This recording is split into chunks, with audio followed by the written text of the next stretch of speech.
আসসালামু আলাইকুম। দুপুরে শীর্ষ সংবাদে স্বাগত জানাচ্ছি আমি খাদিজাতুল বিথি।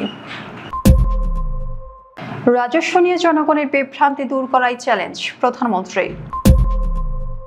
শহীদ জিয়া ও খালেদা জিয়ার সমাধিতে বিএনপির স্থায়ী কমিটির নতুন 4 সদস্যের শ্রদ্ধা।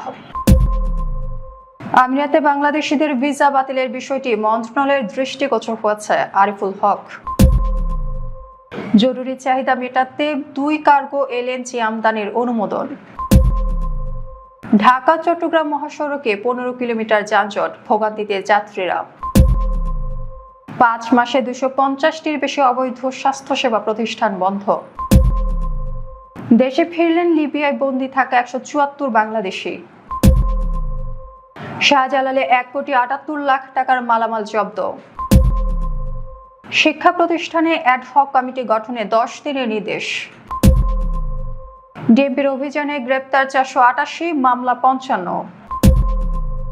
4 দেশে বসবাসরত বাংলাদেশিদের জন্য দূতাবাসের সতর্কবার্তা। ইরানের হামলা বাড়ানোর হুমকি, জুনের চুক্তি নবায়নে রাজি নয় যুক্তরাষ্ট্র। এবং গাজা চুক্তি বাস্তবায়নে বাধা দিচ্ছে ইসরায়েল, হামাস। শুনছিলেন শিরোনাম, এবারে বিস্তারিত। রাজস্ব ব্যবস্থা নিয়ে জনগণের মধ্যে থাকা বিভ্রান্তি দূর করাকে বড় চ্যালেঞ্জ হিসেবে উল্লেখ করেছেন প্রধানমন্ত্রী তারেক রহমান। মঙ্গলবার সকালে রাজধানীর বাংলাদেশ চীন মৈত্রী সম্মেলন কেন্দ্রে আয়োজিত রাজস্ব সম্মেলন 2026-এ প্রধান অতিথি হিসেবে যোগ দিয়ে এক প্রশ্নের জবাবে তিনি একথা বলেন। অর্থ মন্ত্রণালয়ের অভ্যন্তরীণ সম্পদ বিভাগ ও জাতীয় রাজস্ব বোর্ড এনবিআর এর যৌথভাবে এই সম্মেলনের আয়োজন করেছে। এতে এনবিআর এর ঊর্ধ্বতন কর্মকর্তা ও সংশ্লিষ্ট কর্মকর্তারা অংশ নিয়েছেন। প্রধানমন্ত্রী বলেন, সরকার অপ্রয়োজনীয় খাতে ব্যয় কমানোর চেষ্টা করছে, তবে প্রয়োজনীয় খাতে অবশ্যই ব্যয় করা হবে। তিনি আরো বলেন, প্রত্যেকের নিজ নিজের দায়িত্ব সঠিকভাবে পালন করলেই দেশে ইতিবাচক পরিবর্তন আনা সম্ভব। রাজস্ব আহরণ বাড়ানো, কর ব্যবস্থাপনা আরও কার্যকর করা এবং অর্থনীতি প্রয়োজন ও রাজস্ব সংস্থান নিশ্চিত করা সহ বিভিন্ন বিষয়ে সম্মেলনে আলোচনা হওয়ার কথা রয়েছে। শহীদ রাষ্ট্রপতি জিয়াউর রহমান ও সাবেক প্রধানমন্ত্রী খালেদা জিয়ার সমাধিতে ফুল দিয়ে শ্রদ্ধা জানিয়েছেন বিএনপির জাতীয় স্থায়ী কমিটির নতুন 4 সদস্য। মঙ্গলবার রাজধানীর শেরেবাংলা নগরে জাতীয় সংসদ ভবন সংলগ্ন সমাধিতে তারা শ্রদ্ধা নিবেদন করেন। শ্রদ্ধা নিবেদন শেষে শহীদ রাষ্ট্রপতি জিয়াউর রহমান ও সাবেক প্রধানমন্ত্রী খালেদা জিয়ার রুহের মাগফিরাত কামনা করে বিশেষ মোনাজাত করা হয়। এ সময় জাতীয় স্থায়ী কমিটির সদস্য অ্যাডভোকেট রুহুল কবির রিজভী আহমেদ, মোহাম্মদ আমানুল্লাহ আমান, ডক্টর ফরহাদ হালিম ডোনার ও মোহাম্মদ ইসমাইল জবিউল্লাহ উপস্থিত ছিলেন। এছাড়া বিএনপির বিভিন্ন সহযোগী সংগঠনের নেতাকর্মীরাও এ সময় উপস্থিত ছিলেন। প্রবাসী কল্যাণ মন্ত্রী আরিফুল হক চৌধুরী বলেছেন, সংযুক্ত আরব আমিরাতে সম্প্রতি উল্লেখযোগ্য সংখ্যক বাংলাদেশি প্রবাসীর ভিসা বাতিল হওয়া সংক্রান্ত ইস্যুটি মন্ত্রণালয়ের দৃষ্টিগোচর হয়েছে। তিনি বলেন, সংযুক্ত আরব আমিরাতের বাংলাদেশ দূতাবাস ইতিমধ্যে গণবিজ্ঞপ্তি জারি করে ভিসা বাতিল হওয়া প্রবাসীদের কাছ থেকে তথ্য সংগ্রহ করছে এবং বাতিলকৃত প্রবাসীদের একটি সমন্বিত ডেটাবেস তৈরির কাজ চলমান রয়েছে। এখনো ভিসা বাতিলের সুনির্দিষ্ট কারণ জানা যায়নি, কারণ অনুসন্ধান চলছে এবং এ বিষয়ে সরকারিভাবে প্রয়োজনীয় পদক্ষেপ গ্রহণ করা হবে।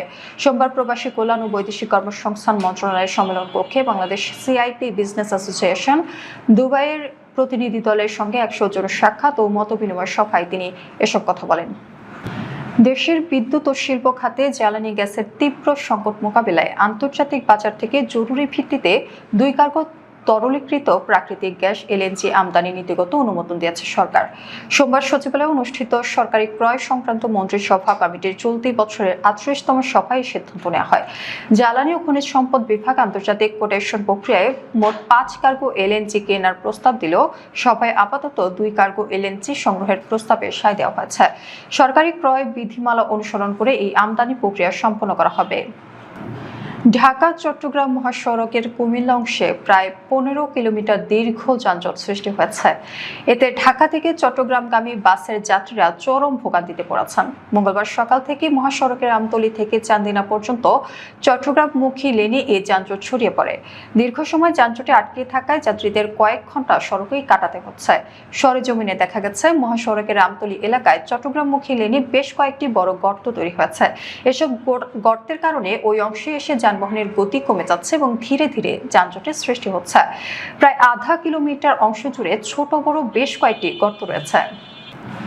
ঢাকা সহ দেশের বিভিন্ন জেলা ও উপজেলায় অবৈধভাবে পরিচালিত হাসপাতাল, ক্লিনিক, ব্লাড ব্যাংক ও ডায়াগনস্টিক সেন্টারের বিরুদ্ধে অভিযান চালিয়ে গত ৫ মাসে ২৫০টির বেশি প্রতিষ্ঠান বন্ধ করেছে স্বাস্থ্য অধিদপ্তর। স্বাস্থ্য বিভাগ গত ২৯ মার্চ থেকে অবৈধ স্বাস্থ্যসেবা প্রতিষ্ঠান বন্ধে নিয়মিত অভিযান শুরু করে। অভিযানে স্বাস্থ্য ও পরিবার কল্যাণ মন্ত্রী সরদার মোহাম্মদ শাখাওয়াত হোসেনও কয়েকটি কার্যক্রমে উপস্থিত ছিলেন। স্বাস্থ্য অধিদপ্তরের হাসপাতাল ও ক্লিনিক শাখার পরিচালক ডাক্তার মোহাম্মদ নুরুল ইসলাম জানান, এরই মধ্যে সারা দেশে প্রায় ৫,০০০ অবৈধ ও মানহীন হাসপাতাল, ক্লিনিক, ব্লাড ব্যাংক ও ডায়াগনস্টিক সেন্টারে অভিযান চালানো হয়েছে। এর মধ্যে ২৫০টির বেশি অবৈধ ক্লিনিক বন্ধ করা হয়েছে। আরও ২০০টি প্রতিষ্ঠানকে সংশোধনের জন্য সময় দেওয়া হয়েছে। লিবিয়ায় বন্দী থাকা ১৭৪ বাংলাদেশি নাগরিক দেশে ফিরেছেন। মঙ্গলবার ভোর ৬টার দিকে লিবিয়ায় বুরাক এয়ারে UZ222 ফ্লাইটে তারা হযরত শাহজালাল আন্তর্জাতিক বিমানবন্দরে পৌঁছান।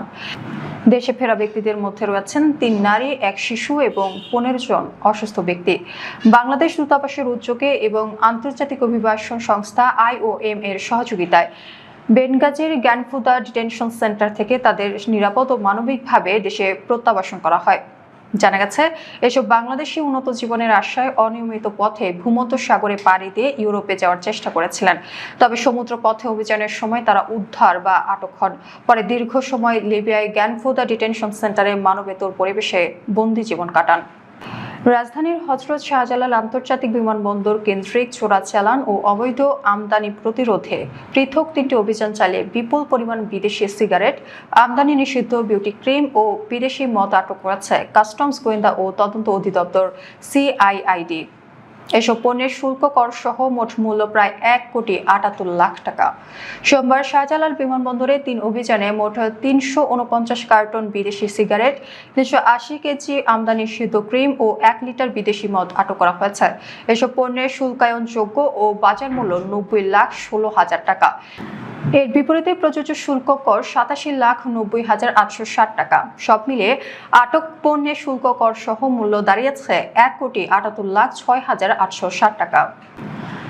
ঢাকা শিক্ষা বোর্ডের আওতাধীন যেসব শিক্ষা প্রতিষ্ঠানে এখনো অ্যাডহক কমিটি গঠন করা হয়নি, সেসব প্রতিষ্ঠানে আগামী ১০ কর্মদিবসের মধ্যে কমিটি গঠনের নির্দেশ দেওয়া হয়েছে। একই সঙ্গে মাধ্যমিক ও উচ্চশিক্ষা অধিদপ্তর মাওসির শিক্ষক কর্মচারীদের সামাজিক যোগাযোগ মাধ্যম ব্যবহারে সতর্ক থাকার নির্দেশনা দেওয়া হয়েছে। সোমবার ঢাকা মাধ্যমিক ও উচ্চ মাধ্যমিক শিক্ষা বোর্ডের এক চিঠিতে এই নির্দেশনা দেওয়া হয়। বোর্ডের আওতাধীন সব শিক্ষা প্রতিষ্ঠান প্রধানকে পাঠানো চিঠিতে বিষয়টিকে অতীব জরুরি হিসেবে উল্লেখ করা হয়েছে। রাজধানীতে ঢাকা মেট্রোপলিটন পুলিশের নিয়মিত অভিযানে ৪৮৮ জনকে গ্রেপ্তার করা হয়েছে। একই সময় বিভিন্ন থানায় ৫৫টি মামলা দায়ের করা হয়েছে। মঙ্গলবার ডিএমপির এক সংবাদ বিজ্ঞপ্তিতে এই তথ্য জানানো হয়। বিজ্ঞপ্তিতে বলা হয়, এর মধ্যে রমনা বিভাগে ৩০ জন, লালবাগে ৩৩ জন, ওয়ারীতে ৪৭ জন, মতিঝিলে ৬১ জন, তেজগাঁওয়ে ৫৯ জন, মিরপুরে ১৫৩ জন, গুলশানে ৪৯ জন, উত্তরায় ৪১ জন, গোয়েন্দা বিভাগ ডিবি ১০ জন এবং counter terrorism and transnational crimes CTTC unit ৫ জনকে গ্রেপ্তার করেছে। রোমানিয়া, বুলগেরিয়া, উত্তর মেসিডোনিয়া ও মলদোভায় বসবাসরত বাংলাদেশি নাগরিকদের সামাজিক যোগাযোগ মাধ্যম সহ অনলাইন প্ল্যাটফর্ম ব্যবহারে সতর্ক ও দায়িত্বশীল হওয়ার আহ্বান জানিয়েছে বুখারেস্টের বাংলাদেশ দূতাবাস।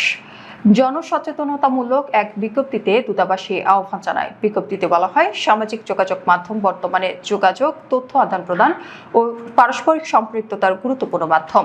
তবে সেখানে প্রকাশিত বা শেয়ার করা পোস্ট, মন্তব্য, ছবি ও ভিডিও বিভিন্ন সময় আইনি বা অন্য ধরনের জটিলতার কারণ হতে পারে। বিশেষ করে ধর্ম, রাজনীতি, জনশৃঙ্খলা, জাতীয় নিরাপত্তা ও অন্যান্য সংবেদনশীল বিষয় সংক্রান্ত কন্টেন্ট প্রকাশ বা শেয়ারের ক্ষেত্রে বিশেষ সতর্ক থাকার পরামর্শ দিয়েছে দূতাবাস। ইরান ও যুক্তরাষ্ট্রের মধ্যে স্থায়ী শান্তি প্রতিষ্ঠার আলোচনা থমকে যাওয়ায় নতুন করে সামরিক উত্তেজনা বাড়ার আশঙ্কা তৈরি হয়েছে। কূটনৈতিক উদ্যোগ ব্যর্থ হলে হামলা আরও জোরদার করার হুমকি দিয়েছে তেহরান। অন্যদিকে জুনে হওয়া অস্থায়ী যুদ্ধবিরতি চুক্তির মেয়াদ বাড়াতে রাজি নয় বলে জানিয়েছেন মার্কিন প্রেসিডেন্ট ডোনাল্ড ট্রাম্প। সোমবার রয়টার্সকে দেওয়া বক্তব্যে ইরানের এক জ্যেষ্ঠ কর্মকর্তা বলেন, কূটনৈতিক প্রচেষ্টা ব্যর্থ হলে তেহরান পুরোপুরি আক্রমণাত্মক অবস্থানে চলে যাবে।